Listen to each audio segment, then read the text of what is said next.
বাংলাদেশ যখন যুক্তরাষ্ট্রের সাথে সিরিজ হারাই গেল আমরা মাহের দোয়া টিকেট টিমকে তো মানে যেভাবে ইচ্ছে সেভাবে আমরা বলছি আসলে রিয়েলিটি বলতে যুক্তরাষ্ট্রকে এখন আর ছোট দল বলা ভাবা যায় না।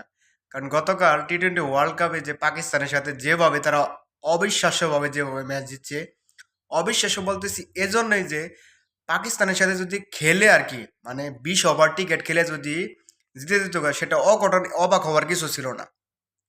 কারণ 159 রান করছে, আর আগে থেকেই তারা যুক্তরাষ্ট্র একটা পাকিস্তানকে একটা হুমকি স্বরূপ দিয়ে দিছে বাংলাদেশের সাথে সিরিজ জেতার পর যে আমরা পাকিস্তানের সাথে ওইভাবে ম্যাচ জিতবো।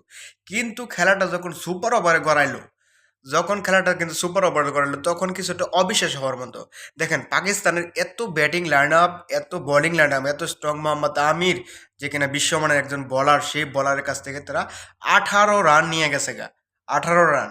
আর 18 রান একদম প্রথম যখন 18 রান তারা নিয়ে নিছে গা আগে ব্যাট করিয়া, তখনই বোঝা গেছে যে না, এবার যুক্তরাষ্ট্র সুপার ওভারে তারা জিতে যেতেছে গা ম্যাচটা। এইরকম কি বলবো, এখন আর যুক্তরাষ্ট্রে কোনোভাবেই ছোট দল ভাবা যাবে না। কোনোভাবেই ছোট দল ভাবা যায় না। তারা যে টিকিটটা খেলে, যেরকম টিকিটটা খেলে, তারা কানাডার সাথে 197 রান করে ফেলা, তারা ম্যাচ জিতে থাকা, তার তারা সামনে বার্তা দিয়ে গেছে তারা যে কোনো একটা পাকিস্তানের মতো দলটাকে যারা হারাইছে তারা ইন্ডিয়ার সাথে তারা ফাইট করতে পারে এবং কি জিততেও পারে তারা যেরকম টিকিটটা খেলে।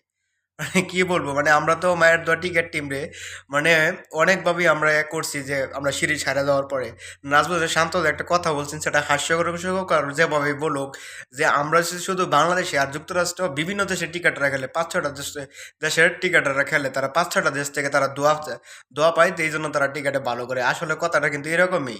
কারণ আমরা বাঙালিরা তো আমরা এক দল নিয়ে এক দেশের টিকেটাররা, আর তারা যুক্তরাষ্ট্র অর্থাৎ ইউএসএ যে বা বিভিন্ন দেশের প্লেয়াররা বিভিন্ন দেশ থেকে দোয়া পায়, তাই তারা এরকম পারফরমেন্স করে।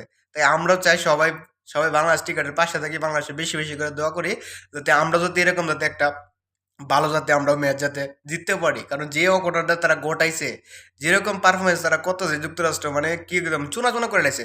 কালকে কি বলবো, কালকে প্রতিটা মুহূর্তে খেলার প্রতিটা বল বলেন, প্রতিটা মুহূর্তেই পাকিস্তান তারা যেভাবেই হোক তারা পাকিস্তানকে ফিল্ডিংয়ে বলেন, বোলিংয়ে বলেন, ব্যাটিং বলেন, সবসময় তারা চাপে রাখছে। আর এই পাকিস্তানি চাপটা থেকে তারা বের হতে পারে নাই।